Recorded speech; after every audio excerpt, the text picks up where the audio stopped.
ஆடி அமாவாசையை முன்னிட்டு முன்னோர்களுக்கு தர்ப்பணம் மற்றும் வழிபாடு செய்வதற்காக தஞ்சை மாவட்டம் திருவையாறு காவிரி கரையில் ஏராளமான பொதுமக்கள் திரண்டுள்ளனர்.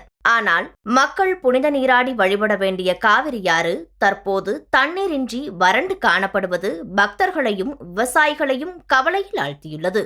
ஆடி அமாவாசை நாளில் காவிரி நீரில் புனித நீராடி முன்னோர்களுக்கு தர்ப்பணம் செய்வது வழக்கம். ஆனால் இந்த ஆண்டு ஆற்றில் போதிய அளவு தண்ணீர் இல்லாததால் வெளியூரிலிருந்து வந்த பக்தர்கள் சிரமத்திற்கு உள்ளாகியுள்ளனர். இதனால் பம்ப் செட் மூலம் இறைக்கப்படும் தண்ணீரில் குளித்து தர்ப்பணம் செய்து வழிபடும் நிலைக்கு பக்தர்கள் தள்ளப்பட்டுள்ளனர். நீரோட்டம் இருக்க வேண்டிய காவிரி ஆற்றில் இன்று நீரின்றி வறண்டு கிடப்பது பக்தர்களையும் விவசாயிகளையும் வேதனைக்குள்ளாக்கியுள்ளது. திருவையாறு ஏரியால காவிரி ஆற்றுல தண்ணியே வரல. கவர்மெண்ட் ஒரு மாற்று ஏற்பாடு பண்ணால் நல்லாயிருக்கும். இவ்வளோ பேர் வந்திருக்காங்க, நார்மலாக குளிக்கிறதுக்கு மட்டும்தான் தண்ணியை ஏற்பாடு பண்ணியிருக்காங்க. இது கவர்மெண்ட் கண்டிப்பாக இது செய்யணும். ஏதாவது நல்லது செஞ்சால் மக்கள் ஒரு பிரச்சனை இல்லாமல்.